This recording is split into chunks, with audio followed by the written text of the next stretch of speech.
വെല്ലുവിളിയിലായിരിക്കുമ്പോൾ എന്നെ ഓർക്കുക, എനിക്ക് വേണ്ടി പ്രാർത്ഥിക്കുക. പ്രിയപ്പെട്ടവരെ, നമുക്ക് മരിച്ചവർക്കുള്ളിൽ ചെയ്യാവുന്ന ഏറ്റവും ഉദാത്തമായ കാര്യം നമ്മുടെ വിശുദ്ധ കുർബാന അർപ്പണങ്ങളിലും നമ്മുടെ പ്രാർത്ഥനകളിലും അവരെ അനുസ്മരിക്കുക എന്നുള്ളതാണ്. നമുക്ക് മുമ്പേ കടന്നുപോയ എല്ലാ പ്രിയപ്പെട്ടവരെയും പ്രത്യേകമായിട്ടുള്ള വിശേഷം നമ്മൾ അനുസ്മരിക്കുന്ന ബഹുമാനപ്പെട്ട ജോർജ് നെല്ലിശ്ശേരി അച്ഛനെയും നമ്മുടെ സഭയിൽ നിന്നും വിശ്വാസം നമുക്ക് കൈമാറിക്കൊണ്ട് നമുക്ക് മുമ്പേ കടന്നുപോയ എല്ലാ പ്രിയപ്പെട്ടവരെയും ഈ ബലിവേദിയിൽ സമർപ്പിച്ചുകൊണ്ട് ഈ വിശുദ്ധനെ അർപ്പിച്ച് പ്രാർത്ഥിക്കാം.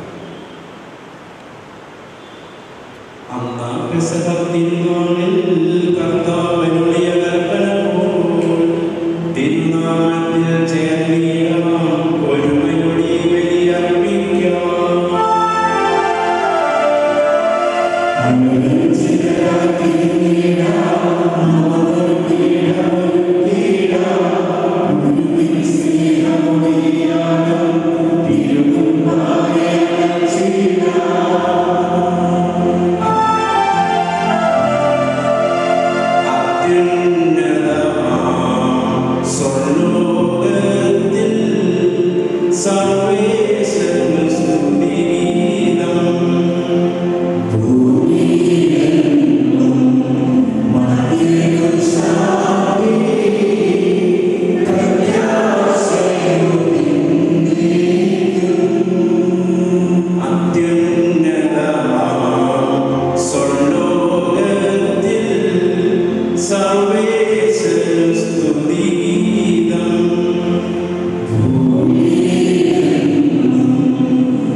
വിശുദ്ധ പൗലോസ്ലീഹ കൊറിന്ത്യൻസിലെ സഭയ്ക്ക് എഴുതിയ ഒന്നാം ലേഖനം അവകാശപ്പെടുന്നത് സാധ്യമല്ലെന്ന്, നശ്വരമായത് അനശ്വരമായതിനെ അവകാശപ്പെടുത്തുകയില്ലെന്നും ഞാൻ പറയുന്നു. ഇതാ ഞാൻ നിങ്ങളോട് ഒരു രഹസ്യം പറയുന്നു. നാം എല്ലാവരും നിദ്ര പ്രാപിക്കുകയില്ല. അവസാന കാഹളം മുഴങ്ങുമ്പോൾ കണ്ണിമിക്കുന്നത്ര വേഗത്തിൽ നാം എല്ലാവരും രൂപാന്തരപ്പെടും. എന്നാൽ കാഹളം മുഴങ്ങുകയും മരിച്ചവർ അക്ഷയരായി ഉയർത്തുകയും നാം എല്ലാവരും രൂപാന്തരപ്പെടുകയും ചെയ്യും. നശ്വരമായത് അനശ്വരവും മർത്യമായത് അമർത്യവും ആകേണ്ടിയിരിക്കുന്നു. അങ്ങനെ നശ്വരമായത് അനശ്വരതയും മർത്യമായത് അമർത്യതയും പ്രാപിച്ചു കഴിയുമ്പോൾ മരണത്തെ വിജയം ഗ്രസിച്ചു എന്ന് എഴുതപ്പെട്ടത് യാഥാർത്ഥ്യമാകും. മരണമേ നിന്റെ വിജയം എവിടെ? മരണമേ നിന്റെ ദർശനം എവിടെ? മരണത്തിന്റെ ദർശനം പാപവും പാപത്തിന്റെ ശക്തി നിയമവുമാണ്. നമ്മുടെ കർത്താവായ യേശു ക്രിസ്തു വഴി നമുക്ക് വിജയം നൽകുന്ന ദൈവത്തിന് നന്ദി.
ഈശോ ബെഥാനിയായി ചെന്നപ്പോൾ ലാസർ സംസ്കരിക്കപ്പെട്ടിട്ട് 4 ദിവസമായി എന്നറിഞ്ഞു. ബെഥാനിയ യെരൂശലേമിന്റെ സമീപ പ്രദേശത്ത് തന്നെയായിരുന്നു. അവിടേക്ക് ഏകദേശം 18 സ്ഥാനങ്ങൾ ദൂരമേ ഉണ്ടായിരുന്നുള്ളൂ. മർത്തായെയും മറിയത്തെയും അവരുടെ സഹോദരനെ പ്രതി ആശ്വസിപ്പിക്കുവാനായി പല യൂതന്മാരും അവിടെ വന്നിട്ടുണ്ടായിരുന്നു. ഈശോ വരുന്നുണ്ടെന്ന് കേട്ടപ്പോൾ മർത്ത ചെന്നത് അവിടുത്തെ എതിരേൽക്കാൻ പുറപ്പെട്ടു. എന്നാൽ മറിയം വീട്ടിൽ തന്നെയിരുന്നു. മർത്ത ഈശോയോട് പറഞ്ഞു, കർത്താവേ, അങ്ങ് ഇവിടെ ഉണ്ടായിരുന്നെങ്കിൽ എൻ്റെ സഹോദരൻ മരിക്കുമായിരുന്നില്ല. എന്നാൽ അങ്ങ് ദൈവത്തോട് അപേക്ഷിക്കുന്നത് എന്തും ദൈവം അങ്ങേക്ക് നൽകുമെന്ന് ഇപ്പോഴും എനിക്കറിയാം. ഈശോ അവളോട് അരുളി ചെയ്തു, നിന്റെ സഹോദരൻ ഉയർത്തെഴുന്നേൽക്കും. മർത്ത അവിടുത്തോട് പറഞ്ഞു, അന്തിമ നാളിലെ പുനരുദ്ധാനത്തിൽ അവൻ ഉയർത്തെഴുന്നേൽക്കുമെന്ന് എനിക്കറിയാം. ഈശോ അവളോട് പറഞ്ഞു, ഞാനാകുന്നു പുനരുദ്ധാനവും ജീവനും. എന്നിൽ വിശ്വസിക്കുന്നവൻ മരിച്ചാലും ജീവിക്കും. ജീവിക്കുകയും എന്നിൽ വിശ്വസിക്കുകയും ചെയ്യുന്നവൻ ഒരു നാളും മരിക്കുകയില്ല. ഇത് നീ വിശ്വസിക്കുന്നുവോ?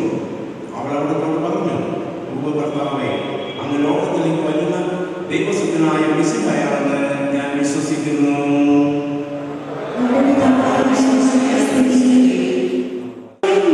മിശിഹായുടെ പീഡാനുഭവങ്ങളെ കുറിച്ച് മരിച്ചവരുടെ കടങ്ങൾ മോചിക്കുവാൻ കരുണയുണ്ടാകണമെന്ന് എന്നേക്കും. ഞങ്ങളുടെ കർത്താവായ ദൈവമേ, സാർവത്രികവും ശ്ലൈംഗികവുമായ സഭയുടെ മേൽ അങ്ങയുടെ കരുണയെ വലങ്കി നീട്ടണമേ. ദൃശ്യവും അദൃശ്യമായ സകല വിപത്തുകളും അതിനെ സംരക്ഷിക്കണമേ. ഭക്തിയോടും ശ്രദ്ധയോടും വിശുദ്ധിയോടും കൂടെ അങ്ങയുടെ തിരുമുമ്പാകെ ശുശ്രൂഷിക്കുവാൻ ഞങ്ങളെല്ലാവരെയും ദയാപൂർവ്വം യോഗ്യരാക്കണമേ. നിരന്തരം സമർപ്പിക്കുവാൻ ഞങ്ങളെ യോഗ്യരാക്കുകയും ചെയ്യണമേ. പിതാവും പുത്രനും പരിശുദ്ധാത്മാവുമായ സർവേശ്വരനും എന്നേക്കും.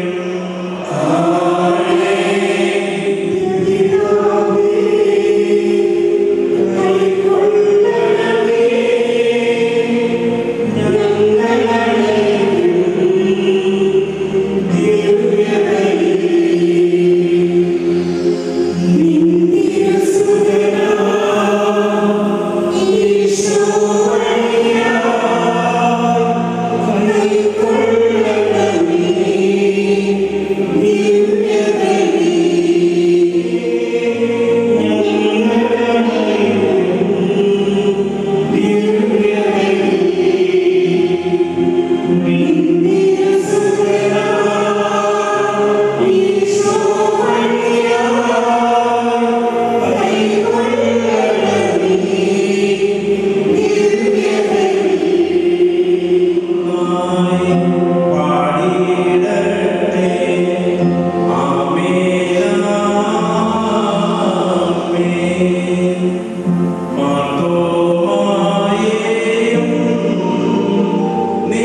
Never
സകലത്തിന്റെ നാഥന്റെയും മിശിഹായേ, നിന്റെ കുരിശിൽ അടയാളപ്പെടും ദൈവദൂതന്മാരുടെ അകമ്പടിയോടുകൂടിയുള്ള മേഘത്തിന്റെയും പ്രദക്ഷിണങ്ങളെയും സ്വർഗ്ഗരാജ്യത്തിന്റെ വാതിൽ തുറക്കപ്പെടുകയും മനുഷ്യപരീക്ഷയിലായി കബറിടങ്ങൾ നിവർക്കുകയും ദുഷ്ടജനങ്ങൾ നീതിമാന്മാർ നിന്ന് വേർതിരിക്കപ്പെടുന്ന രക്ഷാകരമായ ഈ ദിവസത്തിൽ നിന്നെ തെരഞ്ഞെടുക്കപ്പെട്ടവർക്കായി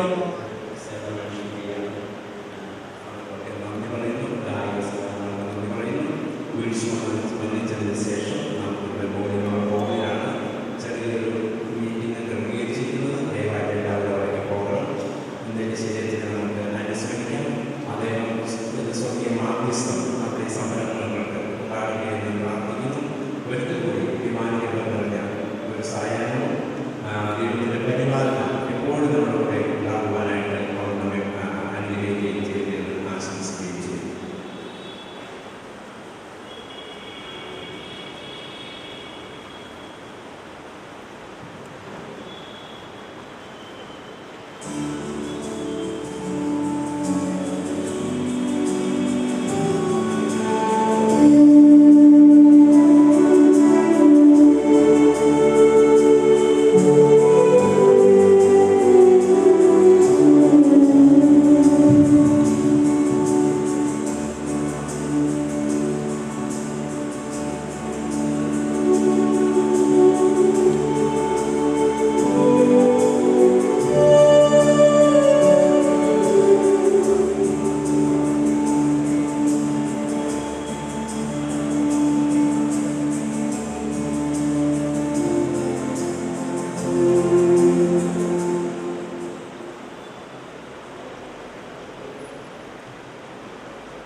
സുന്ദരി എഴുന്നള്ളി വരണേ.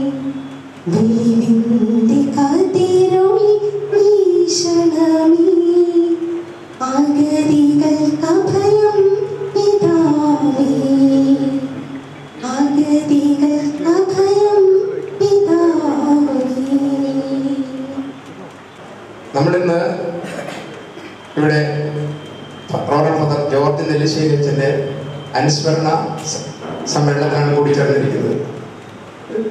ഏറ്റവും സ്നേഹബഹുമാനപ്പെട്ട റവറൻഡ് ഫാദർ തരീനച്ഛൻ, റവറൻഡ് ഫാദർ ഈനാസ് ചിത്രപ്പള്ളി, നമ്മുടെ ചെയർമാൻ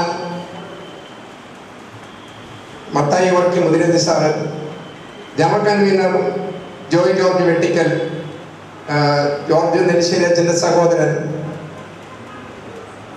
ദേവസ്യ ചേട്ടൻ, ഇന്ന് നമ്മളിവിടെ നമ്മുടെ ഈ എറണാകുളം അങ്കമാലി അതിരൂപതയിൽ സീറോ മലബാർ ചർച്ച് സഭയിൽ നമ്മൾ 4-5 വർഷമായിട്ട് നമുക്ക് സഭ നിർദ്ദേശിച്ച കുർബാനയൊന്നും കിട്ടാറില്ല. എന്നിരുന്നാലും നമ്മുടെ ഈ രൂപതയിൽ നമ്മളോടൊപ്പം ധൈര്യപൂർവ്വം നിന്ന 2-3 അല്ലെങ്കിൽ 10-ൽ താഴെ അച്ഛന്മാരെ ഉണ്ടായിരുന്നുള്ളൂ. അവസാന നിമിഷം വരെ നമ്മളോടൊപ്പം പൊരുതി നിന്ന റവറൻഡ് ഫാദർ ജോർജ് നെല്ലിശ്ശേരി അച്ഛൻ ഇപ്പോൾ നമ്മുടെ അങ്കമാലിക്കടുത്ത് എളവൂർ പള്ളിയിൽ, അദ്ദേഹത്തിന് ഭൗതിക ശരീരം മാത്രമേ അവിടെയുള്ളൂ. അദ്ദേഹം തീർച്ചയായിട്ടും സ്വർഗത്തിലെത്തിയിട്ടുണ്ട്. സാധാരണഗതിയിൽ നമ്മളെല്ലാ എല്ലാ വീടുകളിലും ചെല്ലുമ്പോൾ ആളുകൾ മരിച്ച ആളുടെ വീടുകളിൽ ചെല്ലുമ്പോൾ നമ്മൾ തലേദിവസമൊക്കെ മരണം നടക്കുന്നെങ്കിൽ നമ്മളവിടെ ഫ്രീസർ വെച്ചിരുന്ന ബോഡിയുടെ ചുറ്റുമൊക്കെ പോയി കണ്ടു. ആ വീടിൻ്റെ പരിസരത്തൊക്കെ നടന്നു കഴിയുമ്പോൾ പലപ്പോഴും നിങ്ങൾ ശ്രദ്ധിച്ചിട്ടുണ്ട്, പല ഒഴിഞ്ഞ കസേരകളിലേക്ക് ഇരുന്ന് പലരും സങ്കടത്തോടുകൂടി കരയുന്ന കാണാം. കാരണം ആ മരിച്ച വ്യക്തിയുമായിട്ട് വളരെയധികം ഒരു സംഘടനത്തിൽ, അതായത് വഴക്കും, സ്വന്തം സഹോദരനായിരിക്കും, സഹോദരിയായിരിക്കും, വഴക്കും ജീവിതകാലത്ത് മുഴുവൻ പല രീതിയിൽ ബുദ്ധിമുട്ടിച്ചിട്ടുണ്ടായിരിക്കും. അപ്പോൾ എന്നിരുന്നാലും അവർക്കെല്ലാം ആ മനുഷ്യൻ മരിച്ചു കഴിയുമ്പോൾ അവരോട് വളരെയധികം സഹതാപവും സങ്കടവും തോന്നാറുണ്ട്. പക്ഷേ ജോർജ് നെല്ലിശ്ശേരി അച്ഛൻ മരിച്ചപ്പോൾ നമ്മുടെ സഭാ നേതൃത്വം എന്താണ് ചെയ്തത്? ശരിക്കും സഭാ നേതൃത്വം അദ്ദേഹത്തോട് വളരെ മോശമായി പെരുമാറിയത്. അത് വളരെയധികം സങ്കടകരമാണ്. സാധാരണ ജനം പോലും ഒരു പശ്ചാത്തലത്തോടുകൂടി, വളരെ വിഷമത്തോടുകൂടി അത് കാണുമ്പോൾ നമ്മുടെ സഭയിലെ ഉന്നതരായ പലരും അച്ഛന് വേണ്ട ശുശ്രൂഷകൾ നൽകുകയോ ഒന്നും ചെയ്തില്ല. പക്ഷേ നമ്മളെല്ലാവരും ഇവിടെ അച്ഛൻ്റെ ബഹുമാനാർത്ഥത്തോടെ കൂടിച്ചേരുകയും ഈ സായാഹ്നത്തിൽ ഇത്രയും വർക്കൊക്കെ ഉണ്ടായിട്ട് എല്ലാവരും എത്തിച്ചേർന്നു. ഇത്രയും ആളുകൾ കൂടി തന്നെ വളരെ സന്തോഷകരമാണ്. ഇന്നിവിടെ കൂടിയ ആളുകളുടെ കണക്കെടുക്കാൻ വരെ ആളുകൾ വന്നിരുന്നു. ഞാനധികം നീട്ടുന്നില്ല. നമ്മുടെ സ്വാഗതം പറയുക എന്നുള്ളതാണ് എൻ്റെ കടമ. ഈ ഇരിക്കുന്ന പലർക്കും എന്നെ പരിചയമില്ലായിരിക്കും, കാരണം പല സ്ഥലങ്ങളിലും വെച്ച് എന്നെ കണ്ടിട്ടില്ലായിരിക്കും, സമരമുഖത്ത് കണ്ടിട്ടുണ്ടാകില്ല. അപ്പൊ ഇവൻ ആരാണ് എന്ന് തോന്നുന്ന കുറച്ച് ആളുകളെങ്കിലും ഇവിടെയുണ്ട്.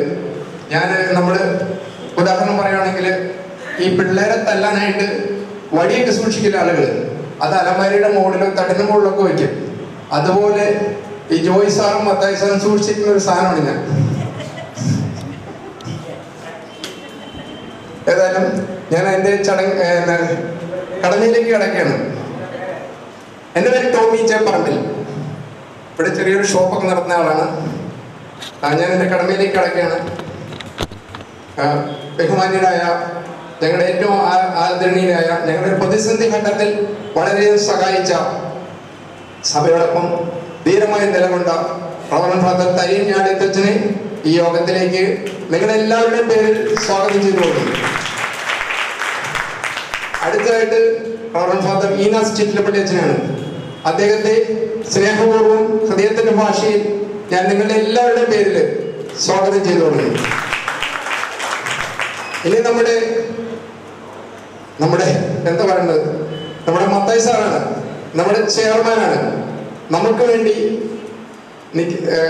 ഭയങ്കര ശക്തമായിട്ട് ആരെയും കൂസാതെ എടാന്ന് വിളിച്ച പോടാന്ന് പറയും, മത്തായി എന്ന് വിളിച്ച് എന്തോ എന്ന് വിളി കേൾക്കുന്ന മത്തായി സാറിനെ ഞാൻ നിങ്ങൾക്ക് എല്ലാവർക്കും വേണ്ടി ഞാൻ സ്വാഗതം ചെയ്യുന്നു.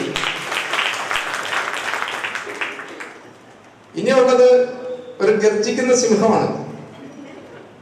അടുപ്പിൽ ജോയ് ജോർജ് വെട്ടിക്കൽ. അത് അതിനേക്കാൾ ഇച്ചിരി കൂടിയ സൈസാണ്. ശരിക്കും ഈ 3-4 വർഷം ഞങ്ങളെല്ലാം സ്ട്രോങ് ആയിട്ട് നിന്നത് ഇവരുടെ രണ്ടുപേരുടെയും പിന്നെ കുറെ ഇവിടെ ആളുകളുടെയൊക്കെ പിന്നിൽ ഇവരുണ്ട് എന്നുള്ള ഒരു ധൈര്യത്തിന്റെ പേരിലാണ്. അദ്ദേഹത്തെ ജോയ് ജോർജ് വെട്ടിക്കൽ സാറിനെ നിങ്ങളെല്ലാവരുടെയും പേരിൽ ഞാൻ ഹാർദവമായി സ്വാഗതം ചെയ്തു. പിന്നെ നമ്മുടെ ദേവസ്വനാണ് ജോർജ് നെല്ലിശ്ശേരി അച്ഛൻ്റെ സഹോദരനാണ്. ആ പുണ്യാത്മാവിന്റെ സഹോദരനായിരിക്കുക എന്നുള്ളത് അദ്ദേഹത്തെ സംബന്ധിച്ചിടത്തോളം വളരെയധികം അഭിമാനകരമായ കാര്യമാണ്. അദ്ദേഹത്തെ ദേവസ്വനെ നമ്മുടെ എല്ലാവരുടെയും പേരിൽ ഞാൻ സ്വാഗതം ചെയ്യുന്നു. പിന്നെ എൻ്റെ പുറകിൽ ഒരാൾ പതുങ്ങിയിരിപ്പുണ്ട്. അദ്ദേഹമാണ് ഇതിന്റെ എല്ലാം സൂത്രധാരകൻ.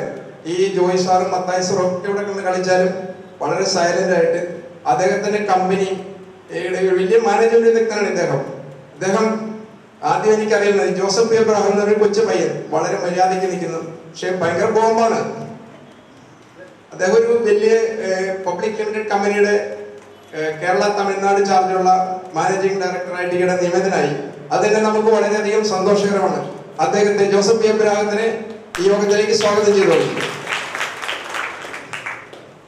പിന്നെ നമ്മുടെ ഇവിടെ എത്തിച്ചേർന്നിരിക്കുന്ന എല്ലാവരും ഉണ്ട്. നമ്മുടെ കത്തോലിക്ക കോൺഗ്രസിന്റെ എറണാകുളം അതിരൂപത ജനറൽ സെക്രട്ടറി നമ്മുടെ ബേബി പൊട്ടനാനി, നേതാക്കന്മാർ ഇവിടെ കാര്യങ്ങളൊക്കെ നടത്താറുള്ള ടോം, സീരിയ, നമ്മുടെ ജൂലി, വിൽസൺ വടക്കഞ്ചേരി, മിക്കവരുടെ പേരുകൾ എനിക്ക് അറിയില്ലാത്തതുകൊണ്ട് നിങ്ങൾ എല്ലാവരും വളരെ പ്രധാനപ്പെട്ടവരും പ്രിയപ്പെട്ടവരുമാണ്. അങ്ങനെ നിങ്ങളാരും വിചാരിക്കണം നിങ്ങൾ എല്ലാവരുടെയും പേരെടുത്ത് പറഞ്ഞില്ലെന്ന് പറയുന്നത്. നമ്മുടെ ജൂലിയുടെ മനോഹരമായ ഗാനമായിരുന്നു, അത് നിങ്ങളെല്ലാവരും അഭിനന്ദിക്കേണ്ടതാണ്. പിന്നെ ഇന്നിവിടെ കുർബാന അർപ്പിക്കാൻ വന്ന അച്ഛന്മാര്, ഇന്ന് നമുക്ക് കുർബാന അർപ്പിക്കാനും ഈ ഹാളും വിട്ടു തന്ന നമ്മുടെ സെന്റ് റീസസ് മോണാസ്ട്രിയിലെ അച്ഛന്മാര്, എല്ലാവരെയും ഞാൻ ഹാർദവമായി സ്വാഗതം ചെയ്തുകൊണ്ട് നിർത്തുന്നു. നന്ദി. നമുക്കെല്ലാവർക്കും അറിയാം, നമ്മോടൊപ്പം എന്നും സഭയോടൊപ്പം നമുക്ക് ധൈര്യം പകർന്നുകൊണ്ട് നമ്മുടെ കൂടെ ശക്തനായ എന്നൊരു വ്യക്തിത്വമായിരുന്നു നെല്ലിശ്ശേരി അച്ഛൻ. നമുക്കെല്ലാവർക്കും അറിയാം, നെല്ലിശ്ശേരി അച്ഛൻ്റെ ശവസംസ്കാരവുമായിട്ട് ബന്ധപ്പെട്ട് നമ്മളിവിടെ ചെന്നപ്പോൾ നമുക്ക് ഏറ്റവും സങ്കടകരമായ സംഭവം ഉണ്ടായത്, ഏകദേശം 380ഓളം വൈദികരുണ്ടായിട്ട് അച്ഛൻ ഏകീകൃത കുർബാനയ്ക്ക് വേണ്ടി നിലകൊണ്ടുവന്ന ഒറ്റ കാര്യം കൊണ്ട് മാത്രം ആ ചെകുത്തമ്മാലുള്ള നല്ല ശതമാനം ആൾക്കാർ ശവസംസ്കാരത്തിൽ പോലും പങ്കെടുക്കുന്നില്ല. അത്ര സംസ്കാരമുള്ളവർക്ക് അത് നമുക്ക് വളരെ വിഷമമുണ്ടാക്കിയ സംഭവങ്ങളാണ്. അന്ന് മുതൽ നമ്മൾ തീരുമാനിച്ചതാണ് തീർച്ചയായിട്ടും നെല്ലിശ്ശേരി അച്ഛൻ്റെ ഒരു അനുസ്മരണം നല്ല രീതിയിൽ നമ്മൾ നടത്തണം. ഈ 14ഓളം വർഷം അച്ഛൻ്റെ കൂടെ താമസിച്ചിട്ട് പോലും അച്ഛൻ്റെ കൂടെ പഠിച്ചിട്ട് പോലും ഇപ്പന്മാരൊന്നും നന്നാകാതെ ഒരു ശവസംസ്കാരത്തിന് പോലെ വരാതിരുന്നൊക്കെ എന്നെയൊക്കെ സംബന്ധിച്ച് ഭയങ്കരമായിട്ടൊരു 5-6 ദിവസം ഷോക്ക് ചെയ്തൊരു സംഭവമാണ്. അപ്പോൾ അച്ഛൻ്റെ ബ്രദർ ഇവിടെ എത്തിയിട്ടുണ്ട്. ബ്രദറിനോട് ഞങ്ങൾ ഒത്തിരി നന്ദിയുള്ളവരാണ്. തീർച്ചയായിട്ടും അച്ഛൻ്റെ ആ സഹകരണമൊക്കെയാണ് ഞങ്ങളെ ഇതിനെ ശക്തിപ്പെടുത്തിയത്. തീർച്ചയായിട്ടും നെല്ലിശ്ശേരി ഫാമിലിയുള്ള നന്ദി ഞങ്ങൾ രേഖപ്പെടുത്തുകയാണ്. അതോടൊപ്പം തന്നെ അച്ഛനെ അനുസ്മരിച്ചുകൊണ്ട് അച്ഛൻ്റെ കൂടെ ദീർഘകാലങ്ങളായിട്ടുണ്ടായിരുന്ന ഒരു വ്യക്തിത്വമാണ് നമ്മുടെ തരീഞ്ഞാളത്തച്ഛൻ. അച്ഛൻ തീർച്ചയായിട്ടും നല്ലൊരു അനുസ്മരണ പ്രഭാഷണം ഇവിടെ നടന്നതായിരിക്കും. അച്ഛൻ അതിനുവേണ്ടി ഞാൻ സ്വാഗതം ചെയ്യുന്നു. മത്തായി മുതലേത്തി സാറ്, ഏറ്റവും ബഹുമാന്യനായ അഡ്വക്കേറ്റ് ജോയ് ജോർജ് സാറ്, ബഹുമാനപ്പെട്ട ചിറ്റിലപ്പള്ളി അച്ഛൻ, നെല്ലിശ്ശേരി അച്ഛൻ്റെ സഹോദരനായ ശ്രീ ദേവസ്തി, അതുപോലെ ഇതിൻ്റെ കോർഡിനേറ്ററായ ജോസഫ് എബ്രഹാം, സദസ്സിലും വേദിയിലിരിക്കുന്ന ഏറ്റവും പ്രിയപ്പെട്ടവരെ, ഇവിടെ നോക്കുമ്പോൾ നമ്മുടെ എറണാകുളം തിരുവതയുടെ ഒരു ക്രോസ് സെക്ഷനായിട്ടാണ് നിങ്ങളെ എനിക്ക് കാണാൻ പറ്റുന്നത്. എല്ലാ സ്ഥലങ്ങളിൽ നിന്നുള്ള എല്ലാ പുറങ്ങളിലുള്ള നാനാ സ്ഥലങ്ങളിൽ ജോലി ചെയ്യുകയും വിശ്വാസത്തിന് വേണ്ടിയിട്ട് ധീരതയോടുകൂടി നിൽക്കുവാനായിട്ട് സന്മനസ് കാണിച്ച ഒരു സമൂഹത്തിന് മുമ്പിൽ നിൽക്കുവാൻ അതിയായ അഭിമാനവും സന്തോഷവും. പലരുടെയും മനസ്സിലെ ആകുലതകൾ, ഇതെന്ന് ശരിയാകും, ഇതെത്ര നാൾ നീണ്ടുപോകും, സങ്കടങ്ങളും വിഷമങ്ങളൊക്കെ ഉണ്ട്. പക്ഷെ ഒരു കാര്യം ഉറപ്പായിട്ടും കട്ടായമായിട്ടും പറയാൻ പറ്റും, നമ്മുടെ സിനഡ് തീരുമാനിച്ചതും പരിശുദ്ധ പിതാവ് എൻഡോഴ്സ് ചെയ്തതുമായ ആ ഏകീകൃത കുർബാന നമ്മുടെ സഭയിൽ നടപ്പാകും എന്നുള്ളത് ഞാൻ അന്നും ഇന്നും എന്നും അത് പറയുന്നതിന്റെ കാരണം വെറുതെ വിടുവായുത്തം പറയുന്നതല്ല, അതിൻ്റെ ഉറപ്പ് ഉള്ളതുകൊണ്ട് മാത്രമാണ്.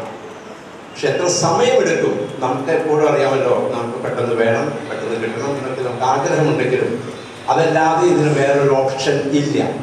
റോം വളരെ വ്യക്തമായിട്ട് തള്ളിക്കളഞ്ഞിട്ടുള്ള ഒരു കാര്യമാണ് ഒരു വേരിയന്റ്, ലിറ്റർജിക്കൽ വേരിയന്റ്. എന്തുകൊണ്ടാണെന്ന് ചോദിച്ചു കഴിഞ്ഞാൽ കത്തോലിക്ക സഭയിൽ ഏതാണ്ട് 140-ൽ കൂടുതൽ കോടി വിശ്വാസികളുണ്ട്. ഇപ്പോൾ ഇന്ന് കുർബാന അർപ്പിച്ച വൈദികൻ, അദ്ദേഹത്തിൻ്റെ പേര് എനിക്ക് നല്ല നിശ്ചയമില്ല, അദ്ദേഹം CMI സഭയിലെ കോയമ്പത്തൂർ പ്രൊവിൻസിൽപ്പെട്ട ആളാണ്. തൃശ്ശൂർ പ്രൊവിൻസിൽപ്പെട്ട ആളാണ്. ഈ ആഫ്രിക്കൻ രാജ്യങ്ങളിലൊക്കെ അവിടെ ഫ്ലറിഷിങ് തഴച്ചു വളരുകയാണ് കത്തോലിക്ക സഭ. അവിടെ ഓരോ ട്രൈബിനും അവർക്ക് ഓരോ രീതിയാണ്, അവരും ആവശ്യപ്പെടുന്നത് ഓരോ കുർബാന. അപ്പൊ കത്തോലിക്ക സഭയുടെ പൊതുവായിട്ടുള്ളൊരു പോളിസി എന്ന് പറഞ്ഞാൽ ഇനി ഒരു ലിറ്റർജിക്കൽ വേരിയന്റ് കത്തോലിക്ക സഭയിൽ ഉണ്ടാകില്ല. കാരണം നമ്മുടെ ഈ സംഘടനയുടെ തന്നെ പേര് വൺ ചർച്ച് വൺ കുർബാന മൂവ്മെന്റ് എന്നാണ്. കത്തോലിക്ക സഭയിൽ 24 വ്യക്തിസഭകളുണ്ട്. ഒരു സഭയാക്കുന്നത് ആ സഭയുടെ ആരാധനക്രമമാണ്, ലിറ്റർജി. ലത്തീൻ സഭയിൽ ലോകമെങ്ങും പോയാലും അവിടെ ഒരു ലിറ്റർജിയാണുള്ളത്. അതുപോലെ പൗരസ്ത്യ സഭകളിലെല്ലാം നമ്മുടെ സിറോ-മലബാർ സഭയ്ക്കും ഒരു ലിറ്റർജിയാണ്. അതൊരു രൂപതയ്ക്കും എത്ര ശക്തമായ രൂപതയാണെങ്കിലും അങ്ങനെ ഒരു സാധ്യത ഇല്ല. അത് വത്തിക്കാൻ വളരെ വ്യക്തമായിട്ട് എഴുതി തള്ളിയിട്ടുള്ള കാര്യമാണ്. ഇനി എന്തെല്ലാം അതിൻ്റെ പുറകിൽ ചരടുകൾ വലിച്ചാലും അത് സംഭവിക്കില്ല എന്നുള്ള ഉറപ്പ് ഞാൻ നിങ്ങളോട് പറയുകയാണ്. ഈ അവസരത്തിൽ നിങ്ങളെപ്പോലെ തന്നെ ഞങ്ങളും ഈ അതിരൂപതയുടെ മക്കൾ നമ്മൾ ഒരുമിച്ച് ഇങ്ങനെ ജീവിച്ചു. അങ്ങനെ വർഷങ്ങളോളം വിചിന്തനങ്ങൾക്ക് ശേഷം നമുക്ക് സഭ, സിറോ-മലബാർ സഭ മാത്രമല്ല പൗരസ്ത്യ സഭകളൊക്കെ ഗ്രോയിങ് ചർച്ചാണ്, ഇവോൾവിങ്. ആ ബൗണ്ടറികൾ എക്സ്റ്റെൻഡ് ചെയ്തുകൊണ്ടിരിക്കുകയാണ്. എന്ന് പറഞ്ഞാൽ പുതിയ പണ്ട് നമുക്കുണ്ടായിരുന്ന കാഴ്ചപ്പാടുകളിൽ നിന്നും വ്യത്യസ്തമായിട്ടുള്ള കാഴ്ചപ്പാട്. അതുകൊണ്ടാണ് സഭ ഗ്രോയിങ് ചർച്ച് എന്ന് പറയുന്നതിൻ്റെ കാരണം. അതുകൊണ്ടാണ് നമ്മൾ കുറച്ചു കാലം ഇങ്ങനെ കുർബാനയിലൊക്കെ മാറ്റങ്ങൾ വന്നു. സിനഡ് വളരെ വളരെ വിശദമായ ചർച്ചകൾക്ക് ശേഷമാണ് ആ തീരുമാനം കൈക്കൊണ്ടത്. 55 ബിഷപ്പുമാരിൽ 54 പേരും ബ്ലാക്ക് ആൻഡ് വൈറ്റിൽ ഒപ്പിട്ട് എഴുതി വത്തിക്കാൻ കൊടുത്തത് ഇനി അവർക്ക് റിവേഴ്സ് ചെയ്യാൻ പറ്റില്ല. അത് ഒരു മാർപ്പാപ്പ തീരുമാനിച്ചൊരു കാര്യം വേറൊരു മാർപ്പാപ്പയ്ക്കും അതും തിരിച്ചും എഴുതാൻ പറ്റില്ല. അത്രയും ബോധ്യം നിങ്ങൾക്കുണ്ടാകണം. പിന്നെ കുറച്ച് നമുക്ക് ലാഗ് ചെയ്യിപ്പിക്കാനും കുറച്ച് നീട്ടിക്കൊണ്ട് പോകാനും നിങ്ങൾക്ക് ഒരു പക്ഷേ സാധിച്ചേക്കാം. ഞാനിത് ആമുഖമായിട്ട് പറയാൻ കാരണം പലർക്കും ഒരു ആശയക്കുഴപ്പം, ഇത് എന്ന് തീരും, എന്ന് ശരിയാകും. ദൈവത്തിൻ്റെതായ പദ്ധതികൾ സമയമുണ്ട്. നമുക്കാണ് ഇന്നലെയും അല്ലെങ്കിൽ ഇന്ന് നാളെ മറ്റന്നാൾ എന്നൊക്കെ പറയുന്നത്. ദൈവത്തിന് 1000 വർഷവും ഒരു ദിവസം പോലെയാണെന്നാണ് വചനം പറയുക. അപ്പോൾ തീർച്ചയായിട്ടും ആത്മവിശ്വാസത്തോടുകൂടി പ്രതിസന്ധികളുണ്ട് നമുക്ക്. ഇപ്പോൾ നമ്മുടെ പള്ളികളിൽ ചിലപ്പോൾ നിങ്ങൾക്ക് കുർബാനയ്ക്ക് പോകാൻ പറ്റുന്നില്ല, നമ്മുടെ ശുശ്രൂഷകൾ ചിലപ്പോൾ നടത്താൻ പറ്റുന്നില്ല. മത്തായി സാറിൻ്റെ ചില വോയിസുകളൊക്കെ ഞാൻ കേൾക്കുമ്പോൾ അദ്ദേഹത്തിൻ്റെ ആ വിഷമങ്ങൾ, പ്രയാസങ്ങൾ അത് അദ്ദേഹം ഒരു പ്രതിനിധിയായിട്ട് പറയുന്നതാണ്. ഈ വിഷമങ്ങൾ ഞങ്ങൾക്കുണ്ട്. ഇപ്പോൾ ഞാൻ നെല്ലിശ്ശേരി മരിച്ചതിന് ശേഷം വളരെ ഈ സദസ്സിൽ ഞാൻ ഓപ്പണായിട്ട് പറയുകയാണ്, എൻ്റെ വിൽ പോലും മാറ്റി എഴുതാൻ നിർബന്ധിതനായി. കാരണം നമ്മുടെ ജീവിതത്തിൻ്റെ അനുഭവങ്ങളും ആണല്ലോ നമ്മളെ പഠിപ്പിക്കുന്നത് കാര്യങ്ങൾ. അപ്പോൾ ആ ഭാഗത്തേക്ക് പോകുന്നില്ല. ഇത് സിനഡ് 2021 ആ സമയത്ത് തീരുമാനിച്ചപ്പോൾ എറണാകുളം തിരുപ്പതിയിലെ മഹാഭൂരിപക്ഷ അച്ഛന്മാരും ഇതിനെപ്പറ്റി ലീസ്റ്റ് ബോധയില്ല. അതൊരു വിഷയമായിരുന്നില്ല അവർക്ക്. അതുകൊണ്ടാണ് ഞാൻ ആ കാലഘട്ടത്തിൽ തന്നെ 6-7 മാസം കുർബാന അർപ്പിക്കാൻ ഒരു പ്രയാസമില്ലാതെ കുർബാന അർപ്പിച്ചുകൊണ്ടിരുന്നു. അപ്പോൾ അതിൽ ചില കുബുദ്ധികൾ തീരുമാനിച്ചു, അവരങ്ങനെ പറഞ്ഞു വിട്ടാൽ പറ്റില്ലല്ലോ. അന്ന് ഞങ്ങളുടെ കൂടെ അച്ഛന്മാർ നല്ലൊരു ഗണം അച്ഛന്മാരുണ്ടായിരുന്നു. അതിൽ പലരും ഇപ്പോൾ അതിൽ ജോർജ് നെല്ലിശ്ശേരി അച്ഛന് മുമ്പായിട്ട് ജോർജ് നേരവീട്ടിൽ അതിൻ്റെ ഒരു മുന്നണി പോരാളിയായിരുന്നു. അപ്പോൾ അവർക്ക് ആ കാലഘട്ടത്തിൽ നമുക്കറിയാം, പക്ഷികൾ, ദേശാടന പക്ഷികൾ പറക്കുമ്പോൾ ആദ്യം പോകുന്ന പക്ഷികൾ ചിലപ്പോൾ ലക്ഷ്യം എത്തണമെന്നില്ല.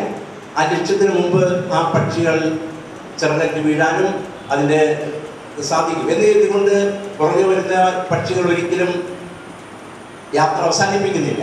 അത് നമ്മൾ മനസ്സിലാക്കിയിരിക്കണം. പ്രകൃതി നൽകുന്നൊരു പാഠമാണ്.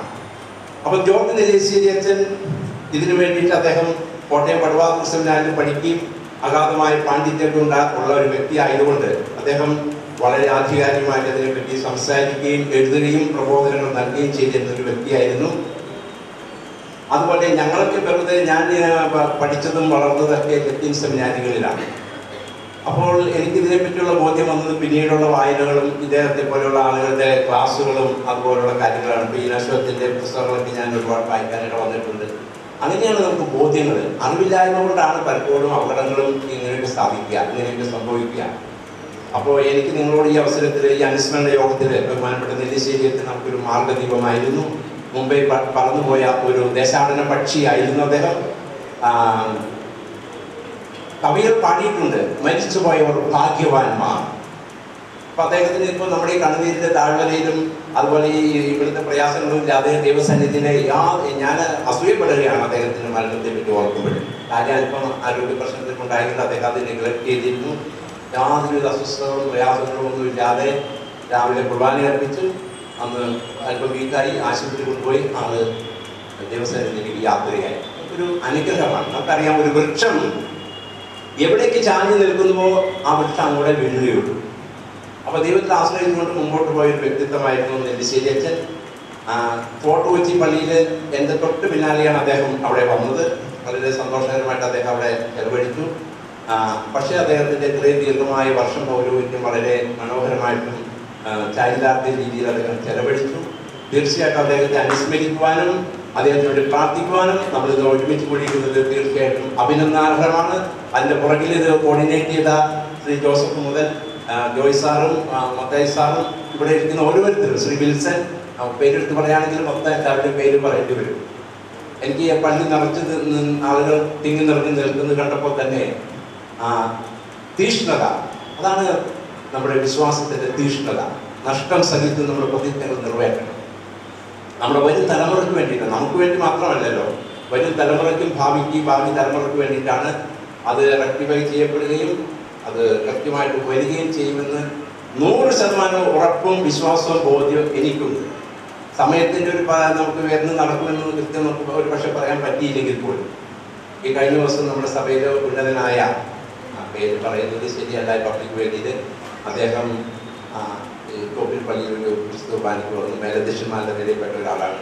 അദ്ദേഹം എൻ്റെ കൈ പിടിച്ചുകൊണ്ട് പറയായിരുന്നു, അച്ഛാ വിഷമിക്കേണ്ട, ഉറപ്പായിട്ടും ഇത് നമ്മുടെ സഭയിൽ നടന്നിരിക്കും. അപ്പോൾ നമ്മുടെ പ്രയാസങ്ങളോർത്ത് നമ്മൾ നഷ്ടതയിലാകരുത്. ഇതുപോലെ നമുക്ക് മുമ്പേ പോയ വ്യക്തികളുടെ, പ്രത്യേകിച്ച് നെല്ലിശ്ശേരിയത്തിനെ പോലെയുള്ളവരുടെയൊക്കെ ഊർജവും ധൈര്യവും ശക്തിയും പ്രചോദനവും നമുക്ക് എപ്പോഴും ഒരു മുതലായ ഒരു കൈത്താങ്ങായി തീരട്ടെ എന്ന് ആശംസിച്ചുകൊണ്ടും ഇതിൻ്റെ പുറകിൽ നിന്ന് സംഘടിപ്പിച്ച എല്ലാവർക്കും അഭിനന്ദനങ്ങൾ, നന്ദി അർപ്പിക്കുന്നു. കാക്കനാട് പള്ളിയിൽ ഇന്ന് രാവിലെ അനുസ്മരണം ഉണ്ടായി. അദ്ദേഹം അവിടെ സേവനം ചെയ്തൊരു പള്ളിയായിരുന്നു. എന്നെ അവർ ക്ഷണിച്ചിരുന്നെങ്കിലും എനിക്ക് ചില സാഹചര്യങ്ങളിൽ പോകാൻ പറ്റിയില്ല. ബഹുമാനപ്പെട്ട അച്ഛൻ പള്ളിയച്ഛൻ പോയിട്ടുണ്ടായിരുന്നു. ഇന്ന് ഞാൻ ഇവിടെ വരാനായിട്ട് പല അച്ഛന്മാരും തയ്യാറായിരുന്നു. 2-3 പേര് ആശുപത്രിയിലാണ്. നമ്മുടെ ജോർജ് മൂഞ്ഞേരി അച്ഛൻ, സൈമൺ അച്ഛൻ, പലരും ഈ കാലാവസ്ഥ ചെയ്യുമ്പോഴൊക്കെ ഹോസ്പിറ്റലൈസ്ഡിലാണ്. എങ്കിലും അവരുടെയൊക്കെ അദൃശ്യ സാന്നിധ്യം നമുക്കുണ്ട്. നിങ്ങൾക്ക് എല്ലാവരും ഭാവങ്ങളും തളരരുത്. ദേശാടന പക്ഷിയെ എപ്പോഴും ഓർമ്മിക്കണം. നമുക്ക് മുമ്പേ കടന്നു പോകാനും അതുപോലെ സഭയുടെ ചരിത്രത്തിൽ തന്നെ നിങ്ങളുടെ നിശ്ചലമായ ത്യാഗത്തിനും നിങ്ങളെല്ലാവരും തന്നെ കഷ്ടപ്പെട്ട് യാതൊരു പ്രതിഫലിച്ചില്ലാതെയാണല്ലോ ഈ പരിപാടി ചെയ്തത്. കയ്യിലെ കാശ് കൊടുത്തുകൊണ്ട് സമയം ചെലവഴിച്ചുകൊണ്ടാണ് ചെയ്തതെന്ന് ആളുകളോർക്ക് അറിയാം. വീടുകളിൽ ചെറിയ പ്രയാസങ്ങൾ ഉണ്ടായിട്ടുണ്ട്. ചിലർ പറയും, യങ്സ്റ്റേഴ്സൊക്കെ പറയും, എന്ത് കാര്യത്തിൽ ഇങ്ങനെ പോകുന്നതൊക്കെ ചോദിക്കുന്നവരുണ്ട്. പക്ഷേ നമുക്കുടെ ആ ലക്ഷ്യം എപ്പോഴും മനസ്സിലുണ്ടാകണം. സഭ തീരുമാനിച്ച കാര്യം സാധ്യതമാകുവാൻ അത് നമുക്ക് അവകാശപ്പെട്ടതാണ്. നമ്മുടെ അവകാശം നമ്മൾ എസ്താവിനെ പോലെ ഒരു ഗ്ലാസ് പായസത്തിനോ നിസ്സാര കാര്യങ്ങൾക്ക് തള്ളിക്കളയരുത്. തീർച്ചയായിട്ടും അത് സംഭവിക്കട്ടെ. പരിശുദ്ധാത്മാവ് ഇടപെടട്ടെ.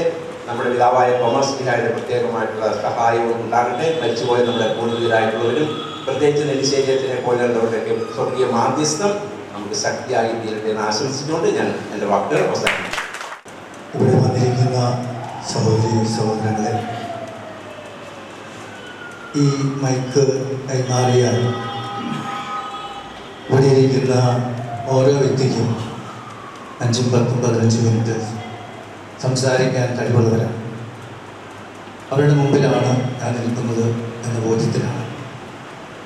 അധികം സമയമെടുക്കാതെ പോകുന്നതിന് വേണ്ടി ഞാൻ കൃത്യമായിട്ട് കുറിച്ചു വെച്ച കാര്യങ്ങൾ ഒന്ന് പങ്കുവയ്ക്കാൻ ആഗ്രഹിക്കുകയാണ്. ഒന്നാമതായിട്ട് നിങ്ങൾക്കെല്ലാം വളരെ ആത്മാർത്ഥമായ അഭിനന്ദനങ്ങൾ. ഞാനത് അഭിനന്ദനങ്ങൾ എന്ന് പറയുന്നത് നമ്മൾ പഴയ നിയമത്തിലൂടെ കടന്നു പോകുമ്പോൾ കാണാൻ സാധിക്കും. ഓരോരോ കാലഘട്ടങ്ങളിലെ ദൈവം ഇസ്രായേൽ ജനത്തെ നയിച്ചത് പ്രവാചകന്മാരിലൂടെയുണ്ട്, പക്ഷേ അധികം പേരില്ല. ഒരു ഏലിയായും ഒരു എലീശായും ഒരു ആമോസും ഒരു ജെറമിയായും ഇവിടെ ഒത്തിരി പ്രവാചകന്മാരുണ്ട്. അതിൽ ഞാൻ അഭിനന്ദിക്കുകയാണ്. മാത്രമല്ല, ഏലിയ പ്രവാചകന് ശേഷം എലീശ പ്രവാചകൻ ഉണ്ടായി എന്ന് പറയുന്നത് പോലെ തന്നെ ഇന്നത്തെ ഈ ശുശ്രൂഷകളിലൂടെ നെല്ലിശ്ശേരി ഉണ്ടായിരുന്ന ആ പ്രത്യേകമായ അഭിഷേകം എന്ന് ഞാൻ പറയും നിങ്ങൾക്ക് ലഭിക്കട്ടെ എന്ന് ആശംസിക്കുകയാണ്.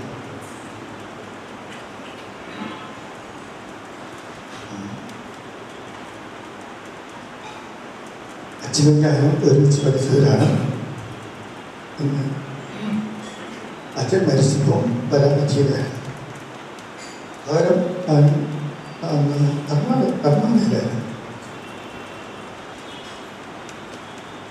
തിരിച്ചു വന്നപ്പം ആ തിങ്കളാഴ്ച തന്നെ ഞാൻ ഒരു പള്ളിയിൽ പോയിരുന്നു, പ്രാർത്ഥിച്ചു. അപ്പം എൻ്റെ മനസ്സിൽ വന്ന ചിന്ത, അദ്ദേഹം തീർച്ചയായും തീർച്ചയായും സ്വർഗത്തിലാണ്. അതിൻ്റെ കാരണം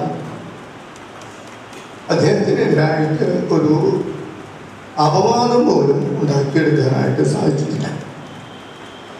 അതുകൊണ്ട് തന്നെ അദ്ദേഹം ഒരു വിശുദ്ധനാണ് എന്ന് പറയാനായിട്ട് സാധിക്കും.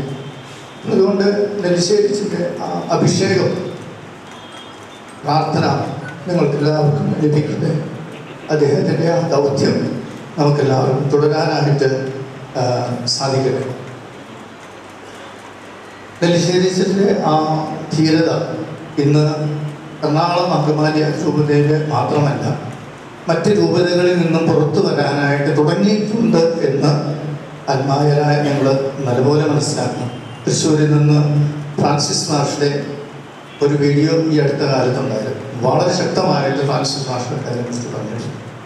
പാലായിൽ നിന്ന് ജെറാൾഡ് എന്ന് പറയുന്ന ഒരു ബ്രദർ, അദ്ദേഹത്തിൻ്റെ വീഡിയോ നിങ്ങൾ ശ്രദ്ധിക്കണം.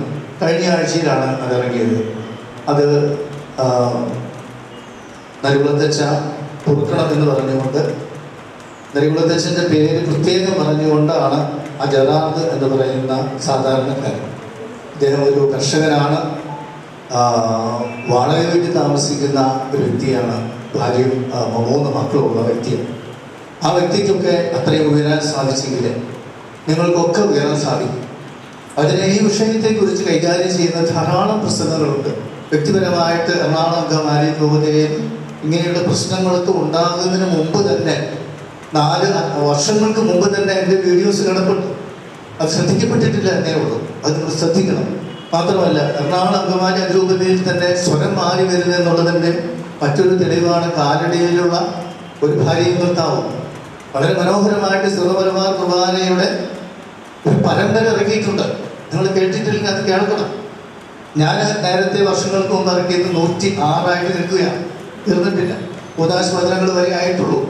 അങ്ങനെയുള്ളത് നിങ്ങൾ ശ്രമിക്കണമെന്ന് പറയുമ്പോൾ കാലടിയിലുള്ള എറണാകുളം അങ്കമാലി അതിരൂപതയിലെ ഭാര്യയും ഭർത്താവും കൂടി ഇറക്കിയിരിക്കുന്ന മനോഹരമായ ആ പ്രഭാഷണത്തിൽ 8-9 മിനിറ്റ് വീതമാണ്. അതിലെ ദേവീശാസ്ത്രവും ഇന്നത്തെ പ്രശ്നങ്ങളും ഒക്കെ വളരെ മനോഹരമായിട്ട് അവർ ഉൾക്കൊള്ളിച്ചിട്ടുണ്ട്. അവർ കുടുംബജീവിതം നയിക്കുന്നവരാണ്, നിങ്ങളെപ്പോലെയുള്ളവരാണ്. അപ്പോൾ നിങ്ങൾക്ക് തീർച്ചയായിട്ടും സാധിക്കും. നിങ്ങൾ മുമ്പോട്ട് വരണം എന്നുള്ളതാണ് എനിക്ക് പറയാനായിട്ടുള്ളത്. ഒരു വാക്കുകൂടി പറഞ്ഞുകൊണ്ട് ഞാൻ അവസാനിക്കും. ഇപ്പോൾ ആഗോള സഭയിലെ ഈ എറണാകുളം അങ്കമാലി അതിരൂപതയിൽ നമ്മൾ അനുഭവിക്കുന്നതായ ഈ പ്രശ്നം, ഇത് നമ്മുടെ എറണാകുളം അങ്കമാലി അതിരൂപതയുടെ പ്രശ്നമല്ല എന്ന ബോധ്യം നിങ്ങൾക്കുണ്ടാകട്ടെ. അതുകൊണ്ടാണ് ഞാനിവിടെ നിൽക്കുന്നത്.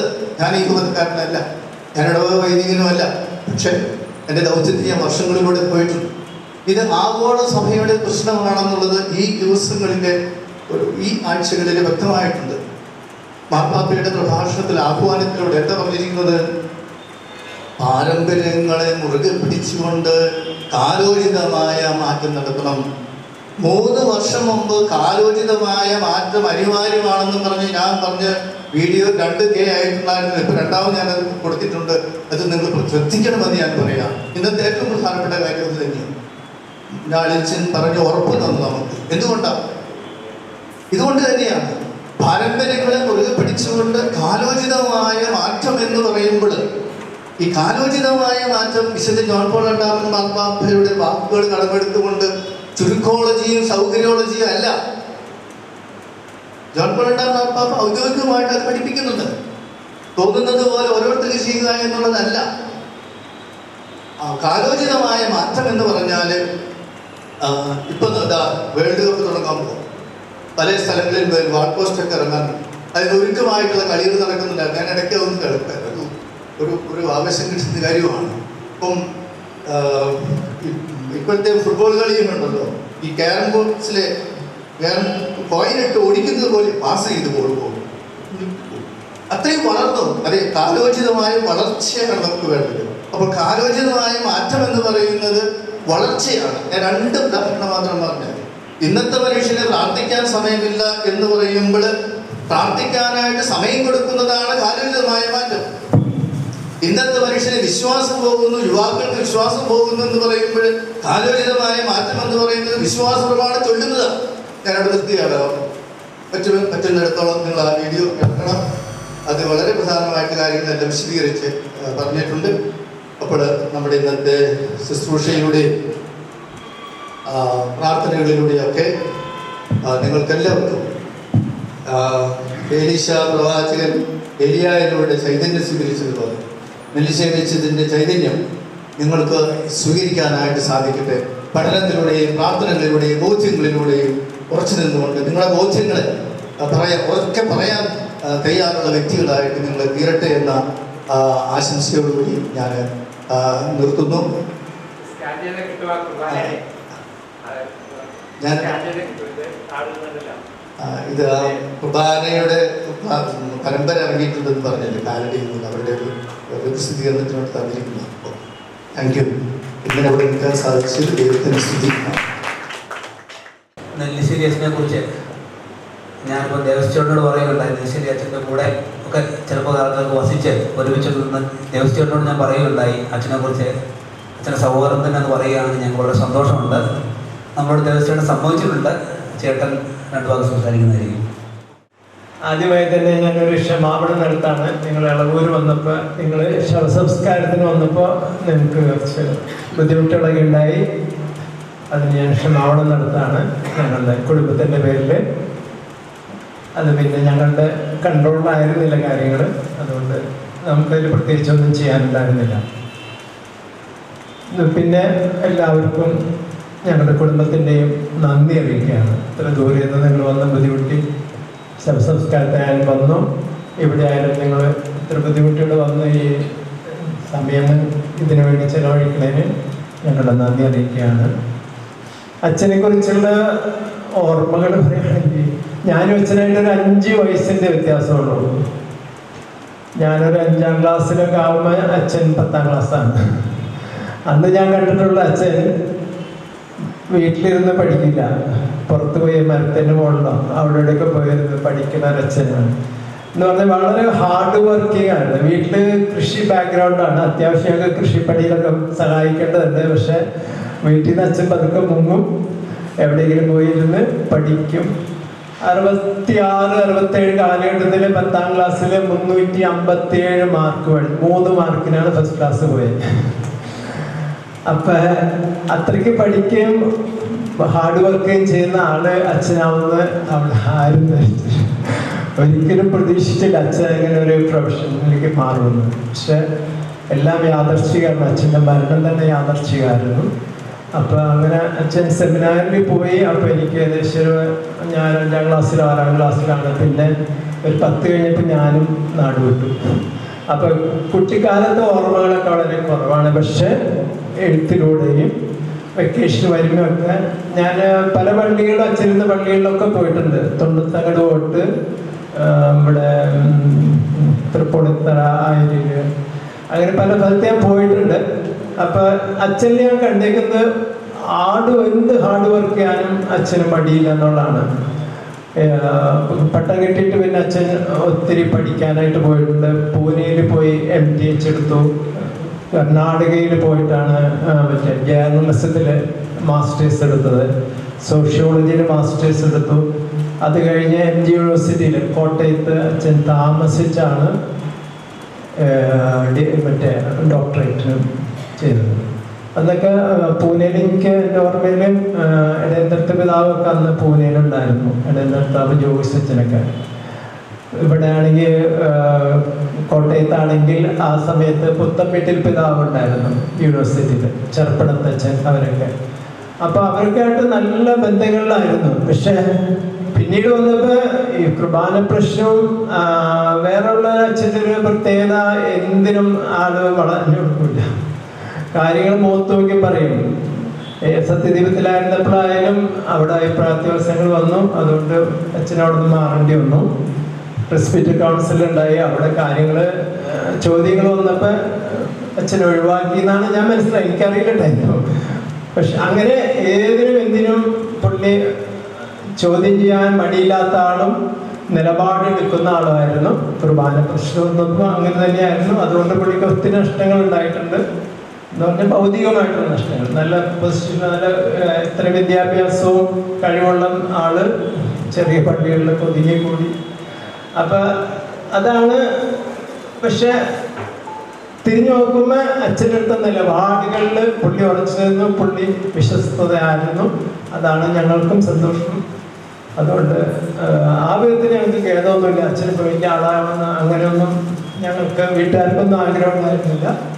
എപ്പോഴും വീട്ടിലോടിയെത്തായിരുന്നു. ഞങ്ങളോടൊക്കെ നല്ല സ്നേഹത്തിലായിരുന്നു. നല്ല സ്നേഹം എന്ന് പറഞ്ഞാൽ എന്താവശ്യമുണ്ടെങ്കിലും അച്ഛൻ വരും. ഞങ്ങൾ അപ്പം മരിച്ച ചിലരൊക്കെ പറഞ്ഞു അച്ഛൻ വീട്ടുകാർക്ക് വേണ്ടി മാത്രമേ ചെയ്തോളൂന്ന്. അതൊരിക്കലും ശരിയല്ല. വീട്ടുകാരെ കൊണ്ട് അച്ഛൻ മറ്റുള്ളവർക്ക് ചെയ്യിച്ചിട്ടുള്ളൂ, അല്ലാണ്ട് വീട്ടുകാർക്ക് അച്ഛനൊന്നും തന്നിട്ടില്ല. പല പിള്ളേരെ പഠിപ്പിനും ചികിത്സയ്ക്കൊക്കെ ഒത്തിരി സഹായങ്ങൾ ഞങ്ങൾ സജസ്റ്റ് ചെയ്താൽ അച്ഛനും സഹകരിക്കായിരുന്നു. അച്ഛൻ പറയുന്നതിന് ഞങ്ങളും സഹകരിക്കായിരുന്നു. അങ്ങനെയാണ്. അല്ലാണ്ട് അച്ഛൻ വീട്ടുകാർക്ക് വേണ്ടിയിട്ട് ഒന്നും ചെയ്തതായിട്ടില്ല. അപ്പം അങ്ങനെയായിരുന്നു അച്ഛൻ്റെ വ്യക്തിത്വം. ഞങ്ങളെ സംബന്ധിച്ച് ഞങ്ങൾക്കൊരു നഷ്ടമാണ്. ഞങ്ങളുടെ വീട്ടിൽ എല്ലാവരും ഒരുമിച്ച് കൊണ്ടുവരുന്ന അച്ഛനായിരുന്നു.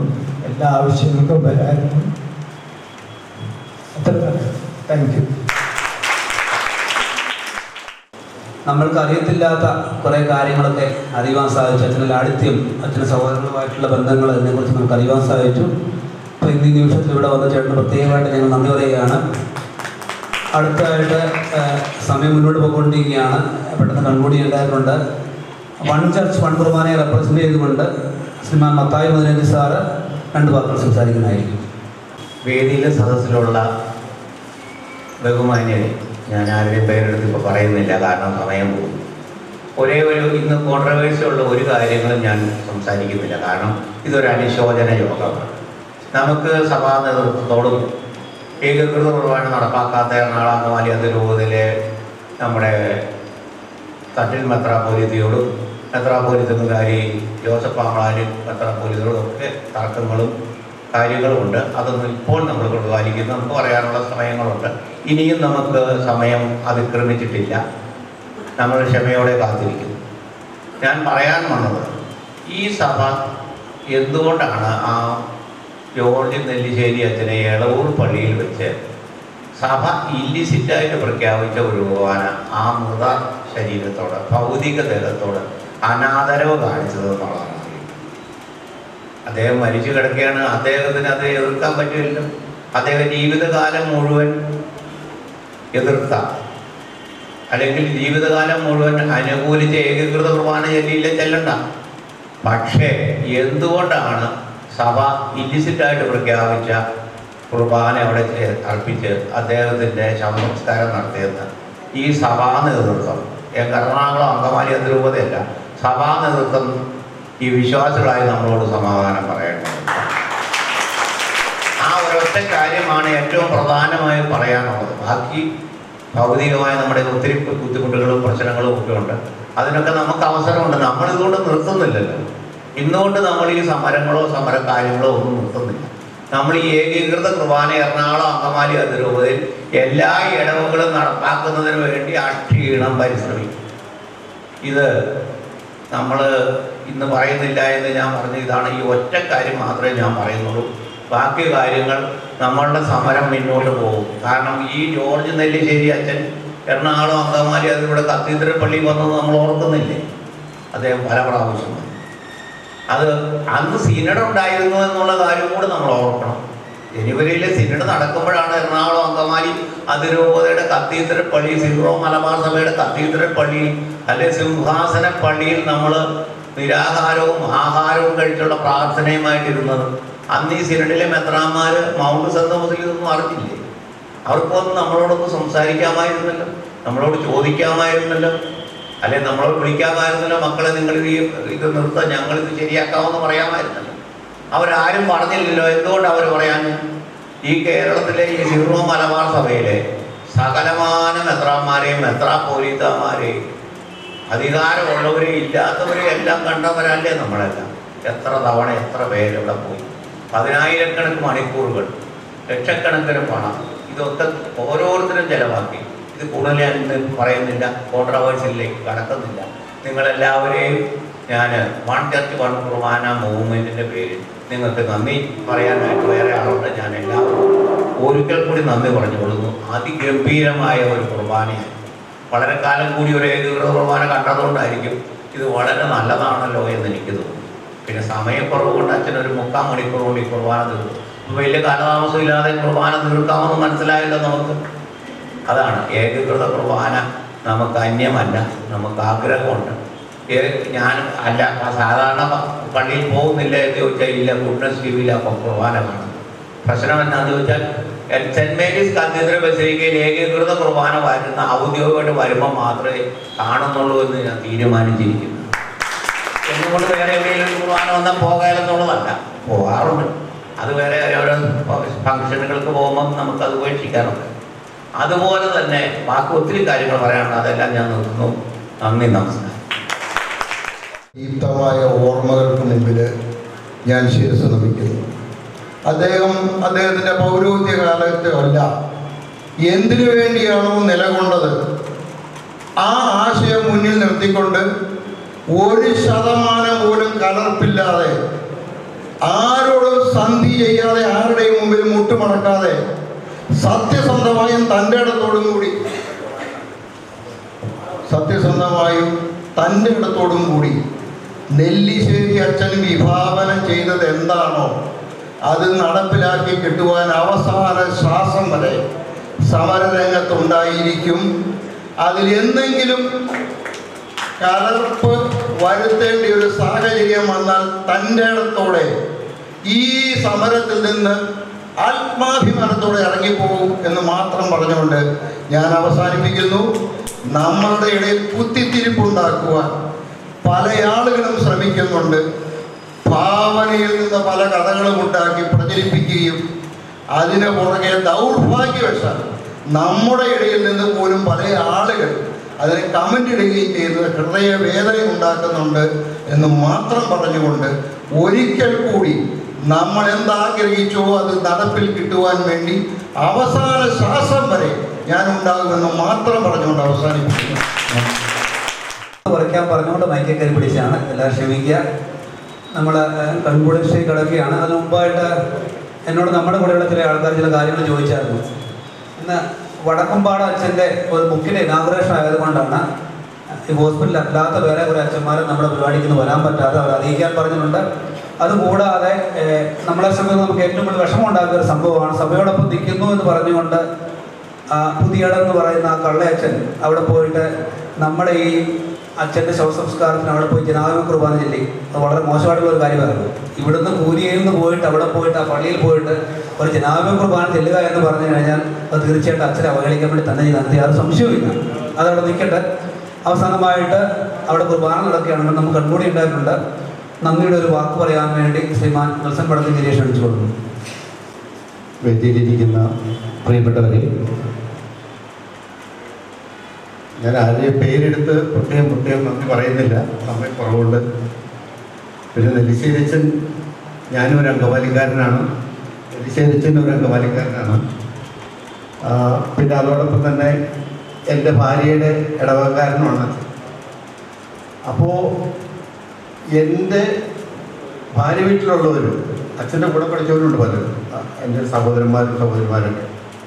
അവർ പറഞ്ഞിട്ടുള്ളത് ഒരു സെയിൻ്റ്ലി ജീവിതം നടത്തുന്ന ഒരു വൈദികൻ ഞങ്ങളുടെ ഇടവകയിലുണ്ടെന്ന് പറഞ്ഞു. എൻ്റെ മൂന്നാമത്തെ അളിയൻ, ഇവരൊരു പട്ടാളക്കാരനായിരുന്നു. അപ്പോൾ ഞാൻ സാധാരണ ജോർജ് നിശ്ചയിച്ചൻ. അപ്പം ഞാൻ ഒരു അച്ഛൻ്റെ അടുത്ത സുഹൃത്താണ്, ഞങ്ങളൊപ്പം അച്ഛൻ എല്ലാ പരിപാടിയും പങ്കെടുക്കുന്ന ഒരാളാണ് എന്ന് പറഞ്ഞപ്പോൾ നമ്മളുടെ സത്യത്തിൽ പറഞ്ഞാൽ ഇന്ന് ഈ ഏകീകൃത കുർബാനയ്ക്ക് എതിരായിട്ട് നിൽക്കുന്ന പല വൈദികരും എനിക്കറിയാവുന്നതുണ്ട്. സ്വന്തം ഇടവകയിൽ ചെന്നാൽ ഒരു കുർബാന പോലും അർപ്പിക്കാൻ സാധിക്കില്ല അവരുടെ കയ്യിൽ റിപ്പോർട്ടാണ്. ഇടവക്കാർക്ക് കണ്ടുകൂടാത്ത അച്ഛന്മാർ ഒരുപാട് പേരുണ്ട്. അവരാണ് ഈ നിൽക്കുന്ന ഈ കുർബാനയ്ക്കെതിരെ നിൽക്കുന്ന പലരും.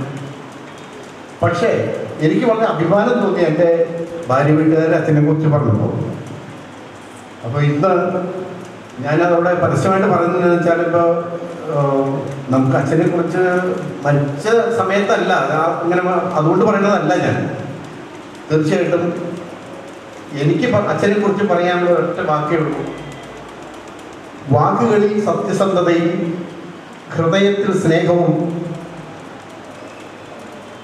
ഉള്ള ഒരു പച്ചയായ മനുഷ്യനായിരുന്നു നെല്ലിശ്ശേരി അച്ഛൻ എന്നാണ് എനിക്ക് അതിനെക്കുറിച്ച് പറയാനുള്ളത്. ഇത്രയും പറഞ്ഞുകൊണ്ട് ഞാൻ അച്ഛനെ കുറിച്ചുള്ള വാക്കുകൾ നിർത്തുകയാണ്. ഇനിയും വേദിയിലിരിക്കുന്ന തരിയനച്ഛൻ, ചിത്രപ്പള്ളി അച്ഛൻ, പിന്നെ നമ്മുടെ മത്തായി സാറ്, ജോയി സാറ്, പിന്നെ ഇന്നത്തെ നമ്മുടെ ഈ പരിപാടിയുടെ ഏറ്റവും ശ്രദ്ധാകേന്ദ്രമായ അച്ഛൻ്റെ സഹോദരൻ ദേവശ്രീയുടെ എല്ലാവർക്കും നന്ദി പറയുന്നു. അതോടൊപ്പം ഇന്ന് ഈ രൂപതയുടെ വിവിധ ഭാഗങ്ങളിൽ നിന്ന് ഇവിടെ എത്തിച്ചേർന്നിരിക്കുന്ന നിങ്ങൾ ഓരോരുത്തരുമാണ് ഈ പരിപാടിയുടെ ഏറ്റവും വലിയ വിജയത്തിന് കാരണക്കാർ. അപ്പോൾ നിങ്ങൾക്ക് ഓരോരുത്തർക്കും ഞാൻ വൺ ചർച്ച് വൺ കുർബാന മൂവ്മെൻറ്റിൻ്റെ പേരിൽ പ്രത്യേകം എടുത്തെടുത്ത് നന്ദി പറയുന്നു. ഇനിയും ഇവിടെ കുർബാന അർപ്പിച്ച ഈ ആശ്രമ ദേവാലയത്തിലെ വൈദികരുണ്ട്, ഇവിടെ നമുക്ക് ഈ സൗകര്യം ഒരുക്കി തന്ന വ്യക്തികളുണ്ട്, പിന്നെ ഇന്നത്തെ പരിപാടി ഇത്ര സക്സസ് ആയിട്ട് നടത്താൻ നമ്മൾ സഹായിച്ച ഒത്തിരി ആളുകളുണ്ട്. പിന്നെ കുർബാനയ്ക്ക് മറ്റ് ചടങ്ങുകൾക്ക് ഗാനം ആലപിച്ച ജൂലിയും മറ്റ് എല്ലാവരും ഉണ്ട്. ഇവർക്ക് നമ്മളിൽപ്പെട്ട ആളുകൾ തന്നെയാണ്. ഇവർക്ക് പ്രത്യേകം നന്ദി പറയേണ്ട കാര്യമില്ല. എന്നാൽ ഒരു മര്യാദയുടെ പുറത്ത് ഞാൻ എല്ലാവർക്കും നന്ദി പറഞ്ഞുകൊണ്ട്, ഇനി ആർക്കെങ്കിലും വിട്ടുപോയിട്ടുണ്ടെങ്കിൽ ക്ഷമിക്കുക. എല്ലാവർക്കും ഒരിക്കൽ കൂടി നന്ദി പറഞ്ഞുകൊണ്ട് ഞാൻ എൻ്റെ വാക്കുകൾ അവസാനിപ്പിക്കും. കാരുണ്യവനെ കർത്താവ് നമ്മുടെ ഓരോ ഉദ്യമങ്ങളെയും ഫലമണിയിപ്പിക്കട്ടെ. അവിടുത്തെ പരിപാലനയുടെ തണലിൽ ജീവിക്കുവാൻ അവിടുത്തെ നമ്മുടെ ശക്തി നൽകട്ടെ. പരിശുദ്ധാത്മാവിൻ്റെ കൃപയും നമ്മുടെ കർത്താവ് ഈശോമിശിഹായുടെ വാത്സല്യവും പിതാവായ ദൈവത്തിൻ്റെ സംരക്ഷണവും നാം എല്ലാവരോടും കൂടി ഉണ്ടായിരിക്കട്ടെ, ഇപ്പോഴും എപ്പോഴും എപ്പോഴും എന്നേക്കും. ഈശോമിശിഹായ്ക്ക് സ്തുതിയായിരിക്കട്ടെ.